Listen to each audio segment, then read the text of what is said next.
né dans le feu. Il a la beauté de l'acier.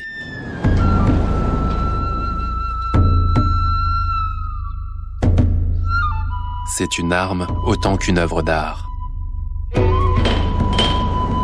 Produit d'une tradition bien vivante, d'un art de la forge inégalée et de la ferveur religieuse, le katana est l'arme la plus tranchante qui existe. Symbole de pouvoir, d'esprit martial et d'honneur, il représente l'âme du samouraï japonais.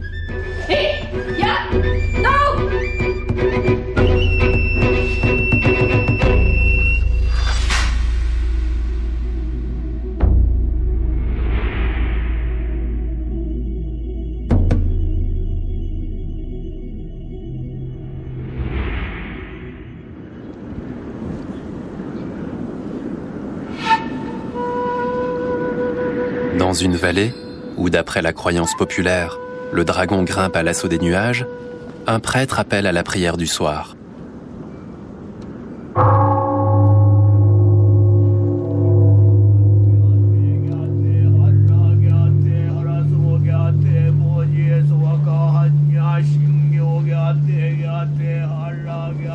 Au Japon, la nature est peuplée d'innombrables esprits et divinités.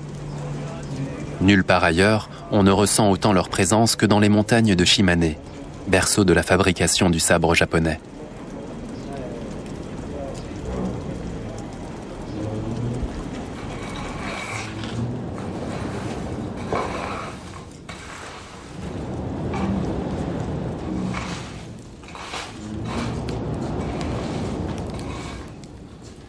Nitoho Tatara.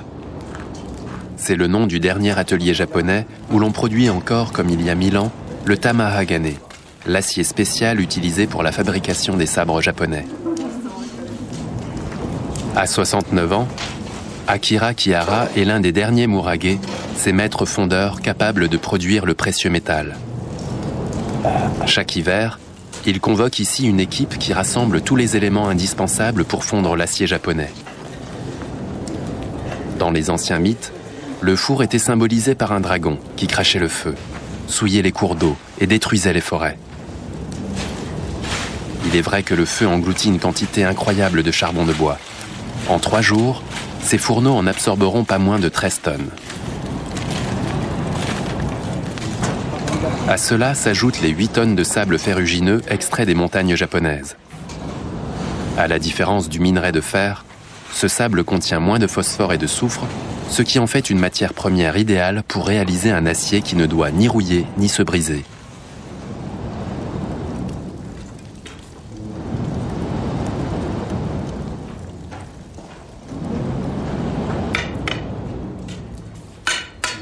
Des tubes en bambou gainés d'argile servent à insuffler de l'air dans le fourneau pour alimenter le feu en oxygène. Les trous percés juste au-dessus doivent être régulièrement nettoyés, car c'est le seul moyen de voir ce qui se passe dans le fourneau. À travers ces trous, on aperçoit le lit du feu. Le sable ferrugineux que j'ai versé en haut met environ 1 heure pour s'écouler jusqu'au fourneau et se mêler au charbon de bois. En regardant à travers les interstices du fourneau, on peut voir si le sable se transforme bien en acier tamahagane.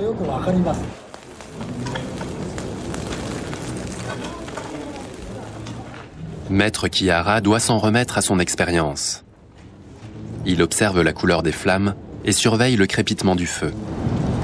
On ne trouve ici aucun outil moderne. Le tatara est comme un être humain. On doit le nourrir de sable et de charbon de bois, puis il digère. Vient alors au monde un bel acier tamahagane.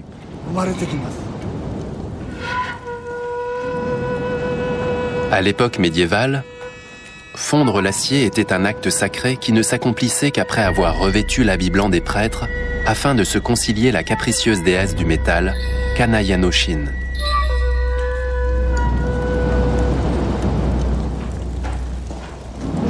De nos jours, Maître Kihara ne porte plus la tenue des prêtres. Pour lui, la déesse n'en est pas moins bien présente. Un petit autel lui est consacré, d'où elle peut observer le travail de la fonderie. Les hommes doivent pelleter à la main près de 21 tonnes de charbon de bois et de sable.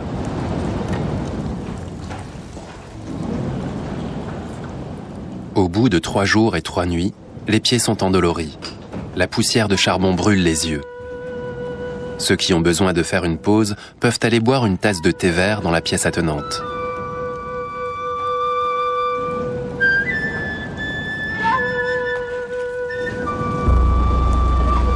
Maître Kihara, lui, se passe de thé.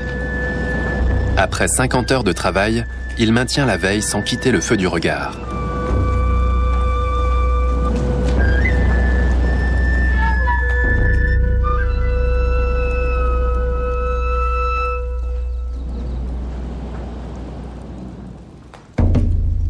Il est 5 heures, au matin du 3e jour, lorsque Maître Kihara décide que le moment est venu de vider le creuset.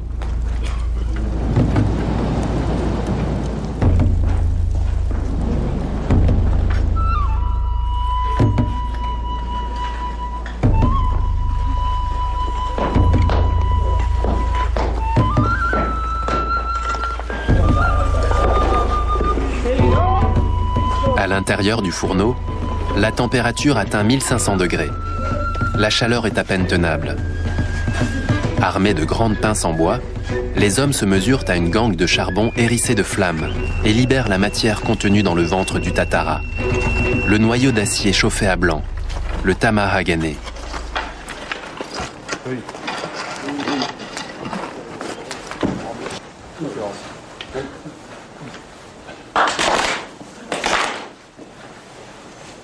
Louée soit la déesse, tout s'est bien passé.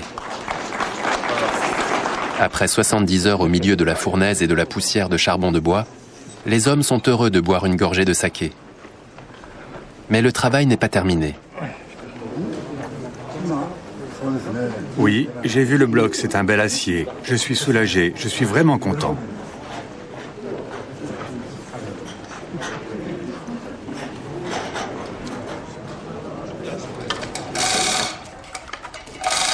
Au lever du jour, les hommes découvrent ce que la déesse leur a accordé. Un noyau d'acier de 3 mètres de long sur 2 mètres de large. Il aura fallu près de 23 tonnes de sable et de charbon de bois pour fondre ce bloc de 3 tonnes. C'est parce que la fabrication du tamahagane requiert autant de temps et de matériaux qu'il est pratiquement 200 fois plus cher que l'acier courant. Les spécialistes reconnaissent sa qualité à sa couleur. Seul l'acier situé en périphérie du bloc pourra servir à la fabrication des sabres, du fait de sa plus forte oxydation. Il s'agira maintenant de débiter cette précieuse matière et de la répartir entre les différents forgerons. C'est comme si l'un de mes propres enfants venait de naître. Je suis heureux d'avoir créé un acier de cette qualité. J'ai l'impression de voir le visage de mon fils.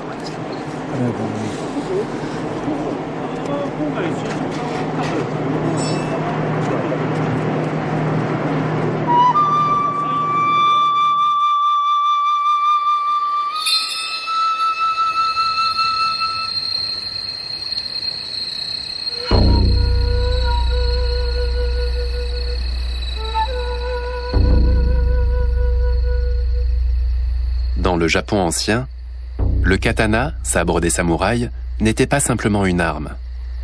C'était également un symbole de statut social. Un seigneur pouvait intégrer à la puissante caste des guerriers un soldat qui l'avait bien servi. C'est à cette occasion qu'il lui remettait le katana. En tant que samouraï, il se devait alors de défendre en toute heure et contre tous les ennemis l'honneur et la quiétude de son maître, au risque d'y perdre la vie.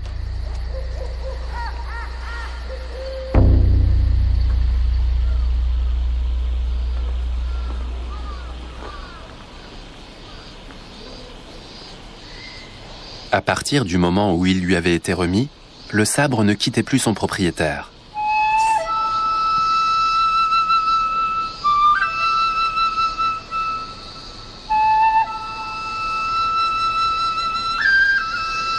Il incarnait aux yeux du samouraï un pouvoir presque spirituel, qui était censé le protéger des attaques et des épreuves jusqu'à la fin de ses jours.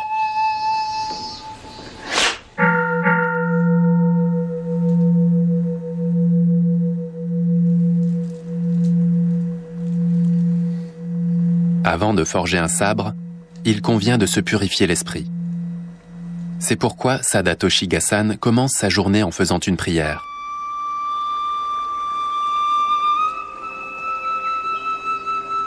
Ses ancêtres déjà étaient des bouddhistes très pratiquants, qui faisaient l'ascension du mont Gasan pour aller prier avant de débuter leur journée de travail.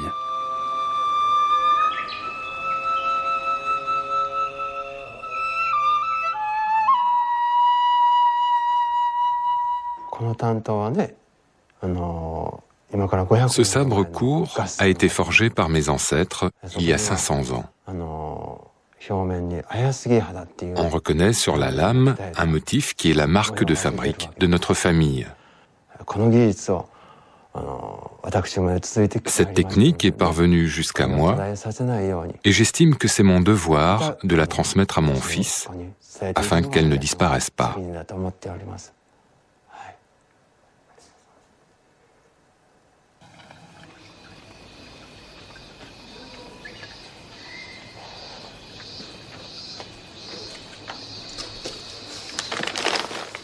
Ce jour-là, il reçoit un paquet qu'il attendait depuis longtemps.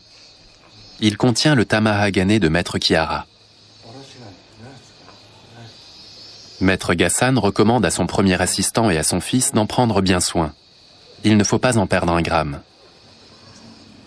Après plusieurs semaines d'attente, le travail du forgeron peut enfin commencer.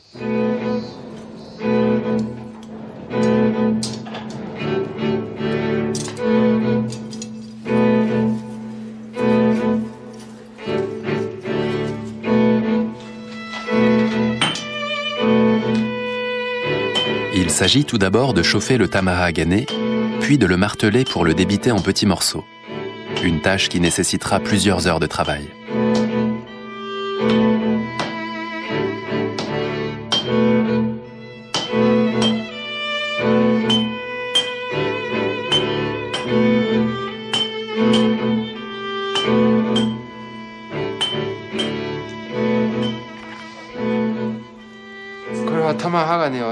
On brise ces morceaux d'acier Tamahagane en petits morceaux.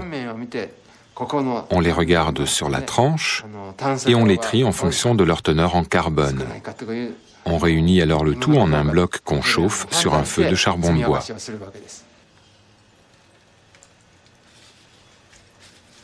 Les gaufrettes de Tamahagane sont ensuite empilées sur une plaque d'acier et recouvertes de papier doré. Durant toute l'opération de forge, ce bloc sera constamment aspergé d'eau argileuse et de cendres. Cette méthode permet d'éviter les inclusions d'oxygène à la surface du métal, ce qui pourrait plus tard faire rouiller la lame.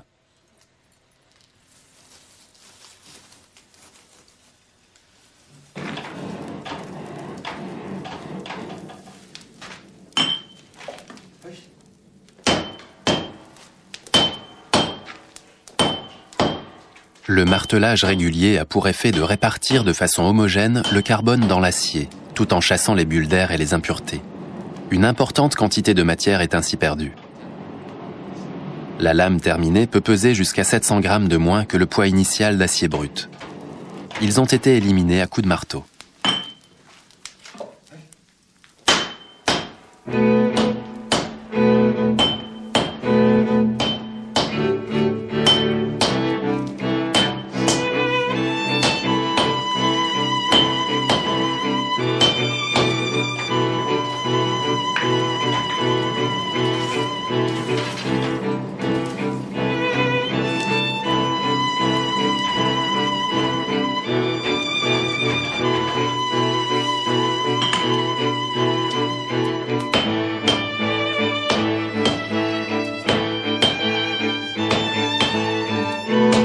Pour être sûr de faire sortir les impuretés logées dans la masse du métal, il faut étirer et plier le bloc d'acier avant de reprendre le martelage.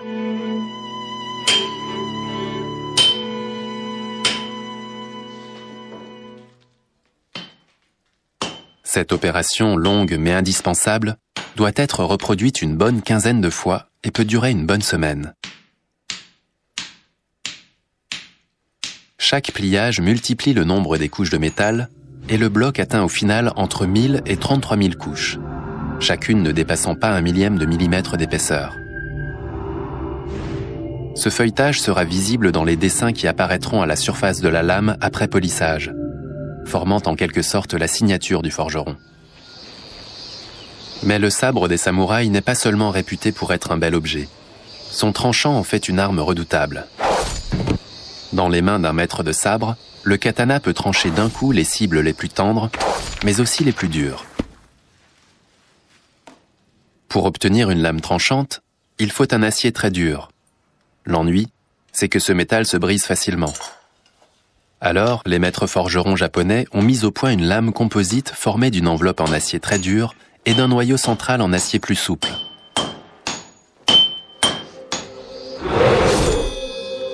La souplesse du bambou, mais le fil d'une lame de rasoir.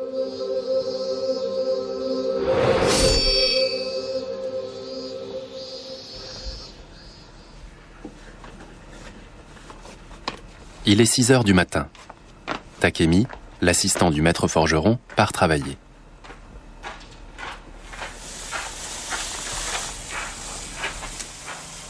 Ils sont 4 jeunes gens à vivre et travailler sur la propriété de maître Gassan. Depuis qu'il est enfant, Takemi a décidé de devenir forgeron. Après 6 années d'apprentissage, il est devenu premier assistant. Il est la seule personne tolérée aux côtés du maître durant la mise en forme de la lame. Un travail harassant qui exige beaucoup de pratique. C'est le maître lui-même qui achève d'étirer le bloc d'acier.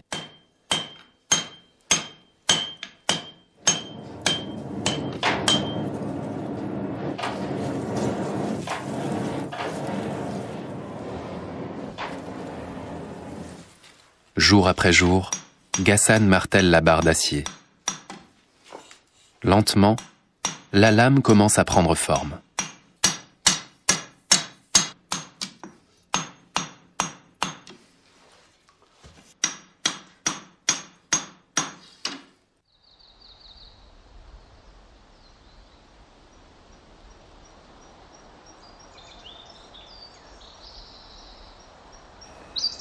Deux semaines ont passé. C'est le moment de l'opération suivante, la trempe, qui achèvera de durcir la lame. Pour cela, Gassan applique un mélange d'argile, de poudre de pierre ponce et de cendre.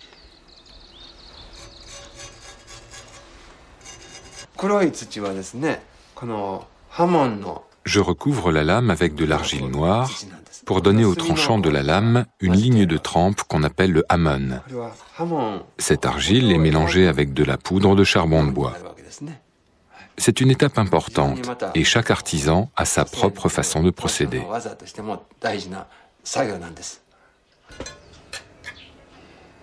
Pour tirer tout le parti de cette opération, la couche d'argile est appliquée en couches plus ou moins épaisses selon les endroits de la lame. Cela permet de conserver un maximum de flexibilité au dos de la lame, tout en garantissant une bonne dureté au tranchant.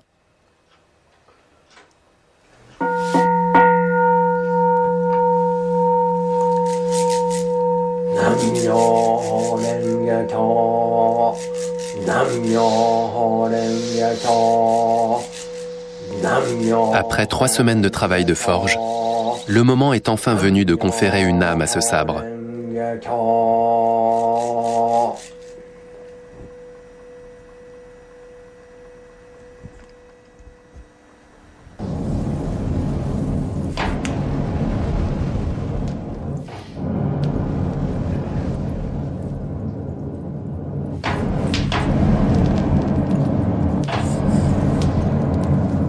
Maître Gassan observe avec soin les variations de couleur au niveau de la lame. Il faut maintenant la chauffer de façon uniforme à 800 degrés. La chauffer trop pourrait endommager la gaine d'argile.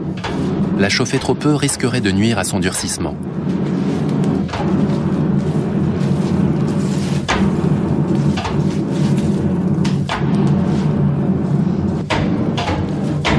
Quand la lame prend la couleur du soleil levant, c'est l'instant magique où Maître Gassan va doter le sabre d'une âme.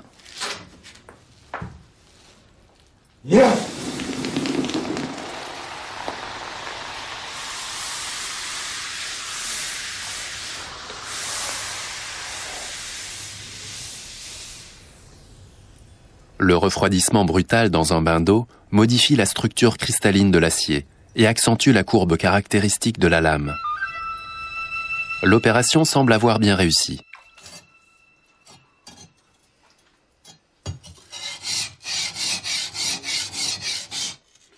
Un premier polissage permet de faire apparaître le hamon, la ligne de trempage de la lame.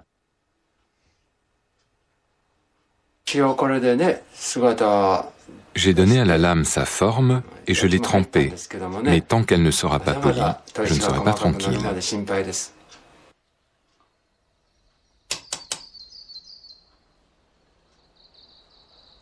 Avant d'envoyer le katana à Tokyo chez le polisseur, Maître Gassan doit encore signer la lame. Chaque pièce porte le poinçon de son fabricant. Sur la lame, au niveau de la poignée, il grave l'inscription « Forgé à Na par Sadatoshi Gassan ». Ces signatures sont très appréciées des amateurs de sabre et traversent les siècles sans être effacées. On préfère la voir rouillée plutôt que de toucher à la marque d'un artisan.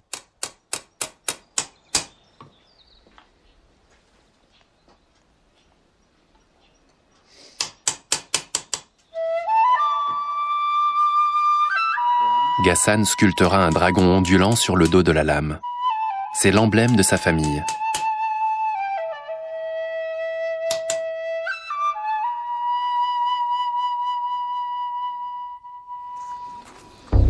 Seuls les samouraïs étaient autorisés à porter 2 armes, signe tangible d'une autorité que personne ne songeait à contester.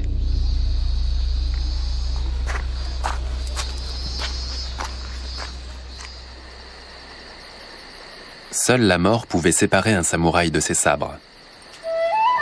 Outre le sabre long, katana, il portait également une arme plus courte, le wakizashi. Où qu'il aille, ces 2 armes l'accompagnaient. Même la nuit, dans sa maison, il les gardait à portée de main pour être toujours prêt à combattre.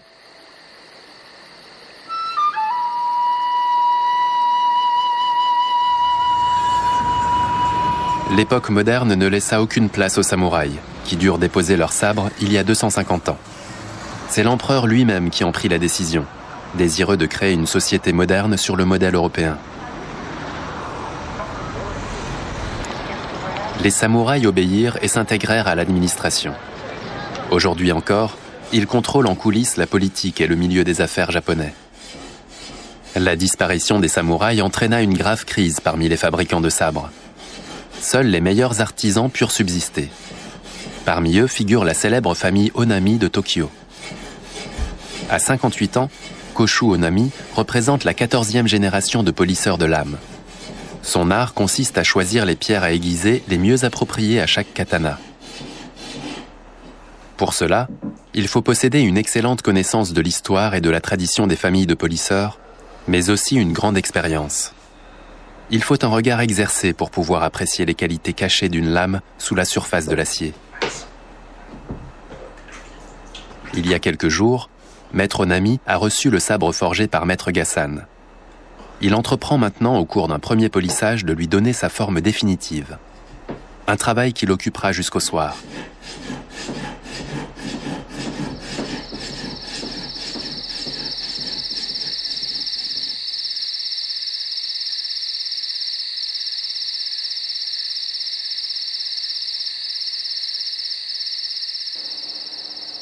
Pour quiconque souhaite s'initier à l'art du polissage, la première chose est d'apprendre à s'asseoir correctement.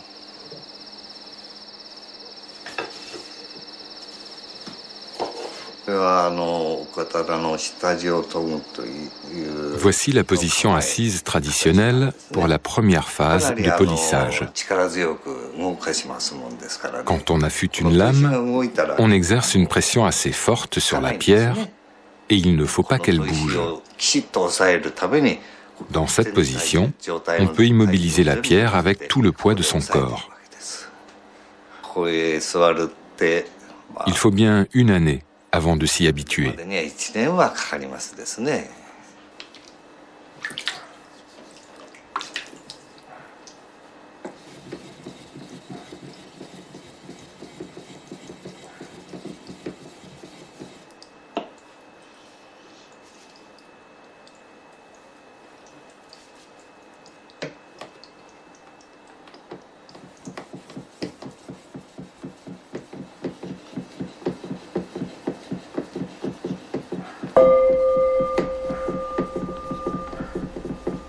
Jour après jour, le maître travaille la lame avec une sélection de pierres à aiguiser à grains décroissants, en granit, grès ou calcaire. En 10 jours, il utilisera 7 pierres différentes. Le 11e sera consacré à la dernière, nommée Jitsuya. Cette pierre provient des montagnes proches de Kyoto et s'utilise sous forme de fragments de la taille d'un grain de riz. Onami s'en sert pour révéler le grain de l'acier. Cette opération lui prendra toute une journée. Et elle n'est pas sans risque, car la lame est déjà aussi tranchante qu'un rasoir.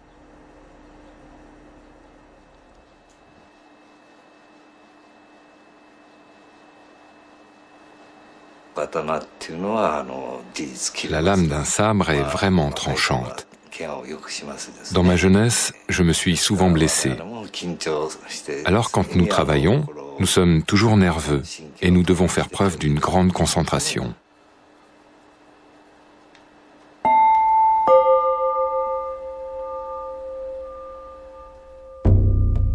Avec l'arrivée des Portugais au XVIe siècle, le Japon découvrait une arme nouvelle. L'arquebuse fit rapidement la preuve de son efficacité militaire. Désormais, ce n'étaient plus des hommes d'élite, mais de simples soldats armés de fusils qui gagnaient les batailles. Pourtant, les samouraïs restèrent fidèles à leur équipement traditionnel. Le sabre représentait toutes les valeurs en lesquelles ils se reconnaissaient. La loyauté, l'inflexibilité, le courage et l'esprit martial. Le sabre incarnait le sens de l'honneur. Et lorsqu'un samouraï dégainait son arme, c'était dans l'intention de tuer.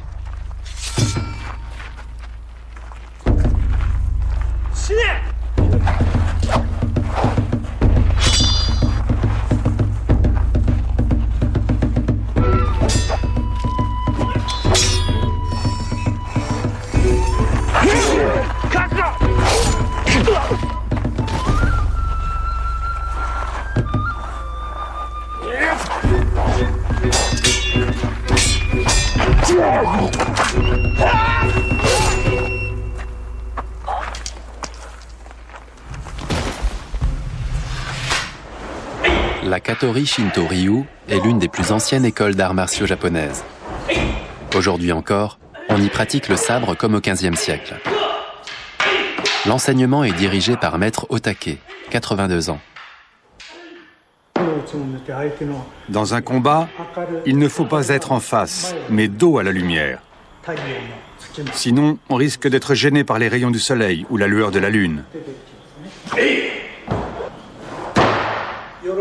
Le point faible d'une armure se situe au niveau de l'aisselle. C'est là qu'il faut attaquer.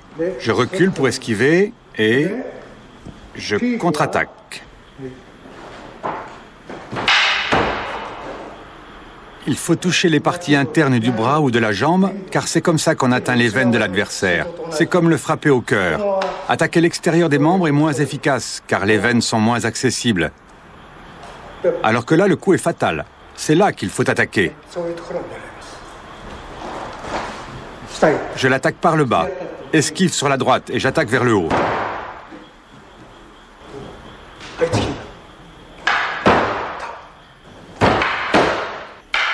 Beaucoup de katanas ont des entailles sur le dos de la lame à cause des coups qu'ils ont servi à parer.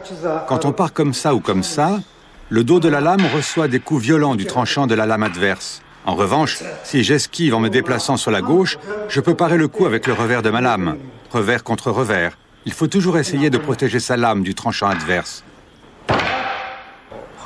C'est à force de répéter inlassablement les mêmes exercices que le corps finit par s'en souvenir. Il faut arriver à faire ces mouvements automatiquement, en pensant à ce qu'on va faire le lendemain. Cela demande une pratique intensive, et pour y parvenir, cela prend de nombreuses années.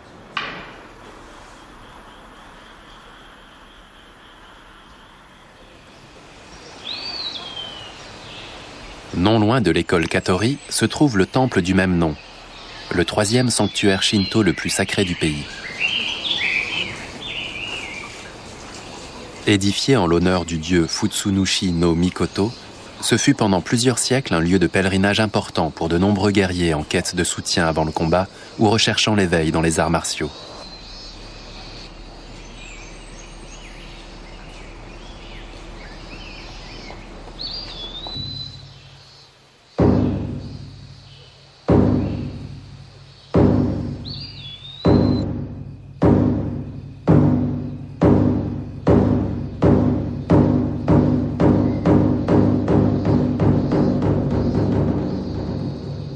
Maître Take s'y rend lui aussi à l'occasion pour témoigner son respect à la divinité et demander la protection de ses élèves.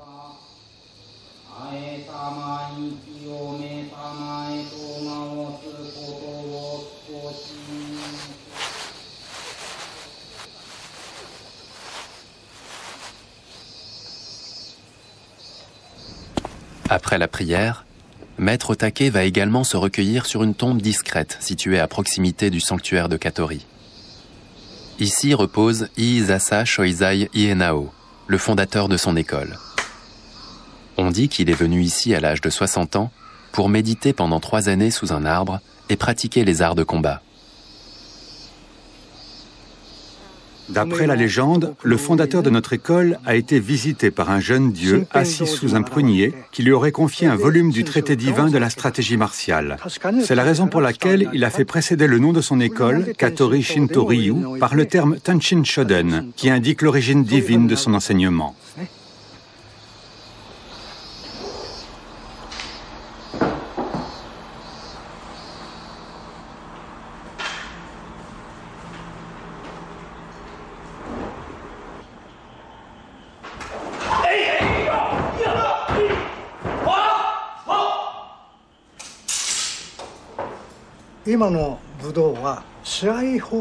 De nos jours, les arts martiaux sont basés sur la compétition. Mais c'est contraire à l'éthique de la voie du sabre. Il faut cultiver la modestie. Bien sûr, il faut être fort, avoir l'esprit combatif d'un guerrier. Mais on doit maîtriser sa force, sinon on devient violent. Il faut donc faire preuve de modestie et être respectueux envers l'autre. Une entreprise d'électronique à Osaka. La réceptionniste appartient à une ancienne famille de samouraïs. Son nom est Midori Tanaka.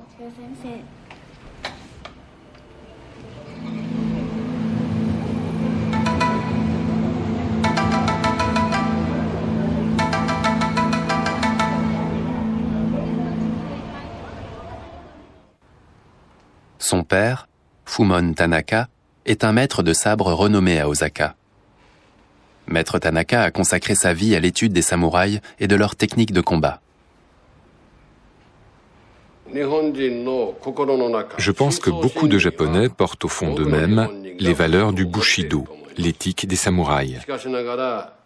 Mais pour vivre dans la société moderne, ils se sont américanisés, ils sont devenus matérialistes. Ils ont une belle voiture, une belle maison.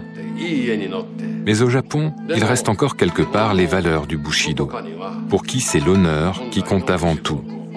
On se donne corps et âme à chaque instant. C'est ça, l'éthique du samouraï.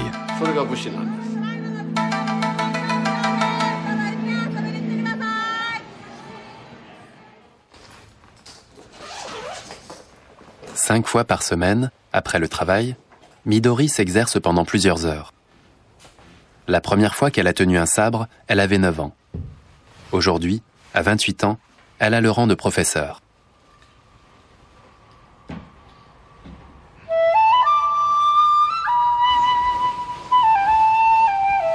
Hommes, femmes et enfants, Maître Tanaka accueille tous ceux qui ont envie de découvrir l'esprit martial des samouraïs. Le fait que sa fille poursuive cette tradition le comble de fierté.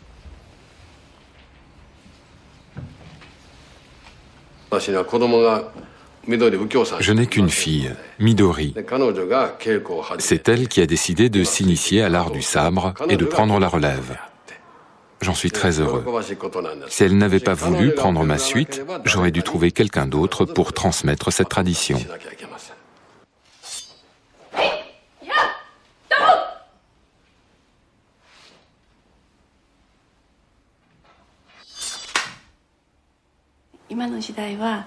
De nos jours, les femmes sont mieux considérées. Le fait que ce soit une femme qui assure la relève n'est donc pas un problème.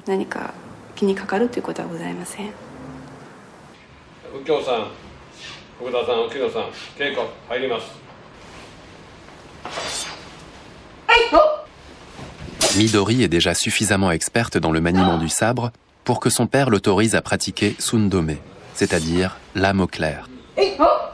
Le moindre faux mouvement pourrait avoir de graves conséquences. Ne plus avoir peur, c'est ça le but des arts martiaux. Se battre sans avoir peur de mourir. Se concentrer sur le combat, l'esprit libre. On atteint ainsi le stade Mushin, qui est l'un des objectifs des arts martiaux.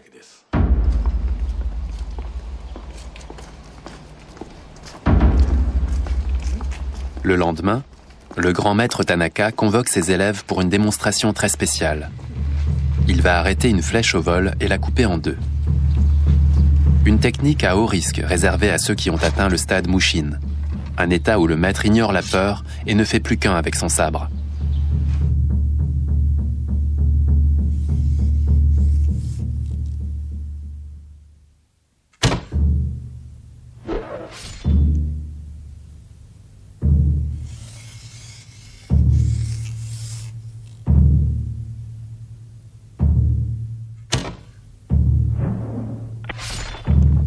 Il a brisé la flèche.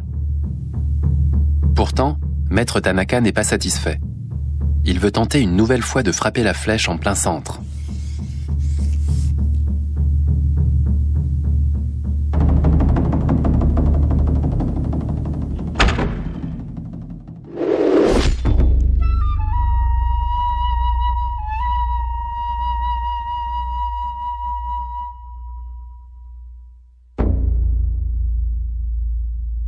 L'esprit guerrier des samouraïs fut marqué au fil de l'histoire par de longues et sanglantes batailles, au cours desquelles les princes se disputèrent la domination sur le Japon à partir du XVe siècle.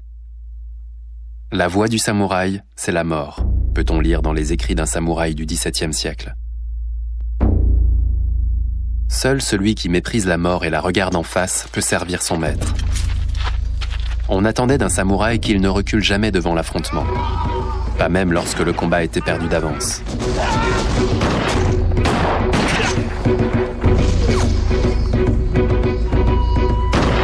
Combattre sans honneur était pire que la mort.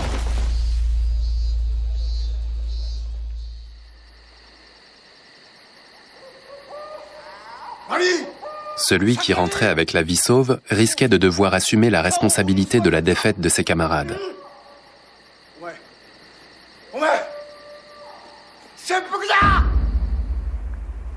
D'après la voix du sabre, il n'existait alors qu'une seule façon de racheter son honneur.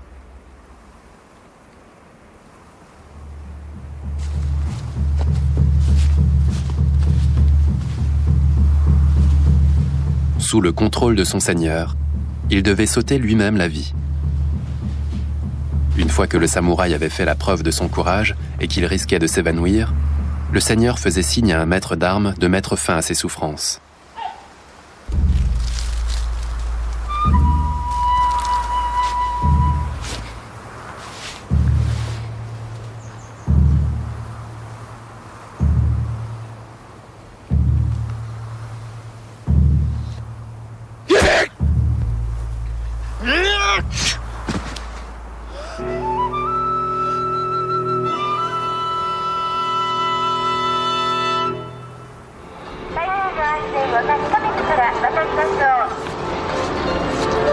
Sept siècles de culture martiale dominée par les samouraïs ont laissé des traces dans le Japon moderne. Le principe de loyauté et le sens de l'honneur restent très présents dans la société d'aujourd'hui. Le suicide est encore accepté lorsqu'il s'agit d'effacer une faute personnelle ou de laver l'honneur de l'entreprise.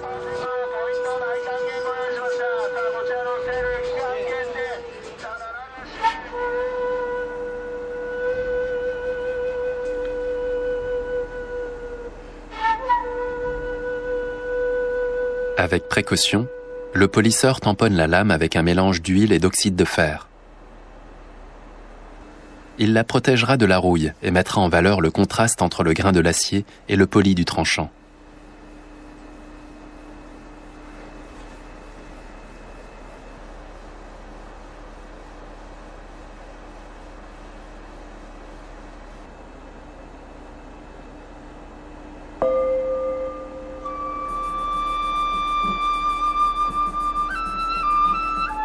Enfin, le moment est venu de procéder au polissage du yokote, une arête qui sépare la pointe du reste de la lame.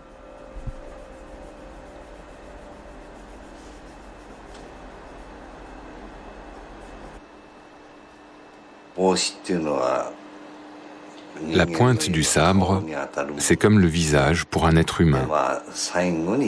Tout comme une femme se maquille en dernier, on finit le polissage par la pointe de la lame.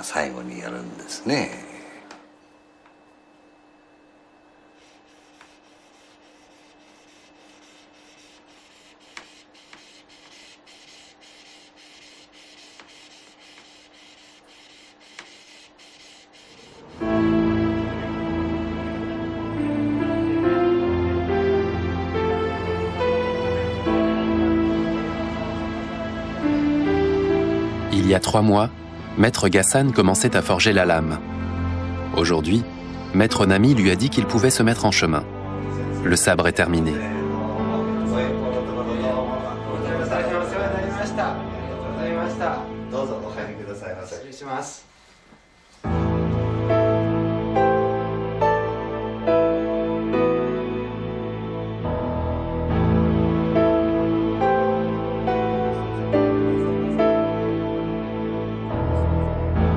Maître Ghassan forge une dizaine de sabres par an.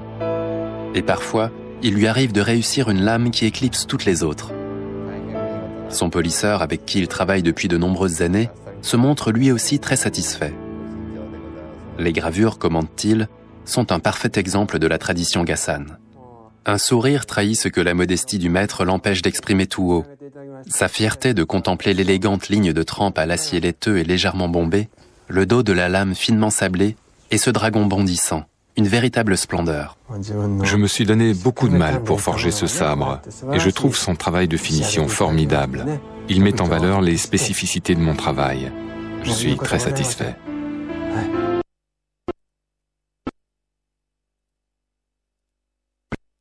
Ghassan.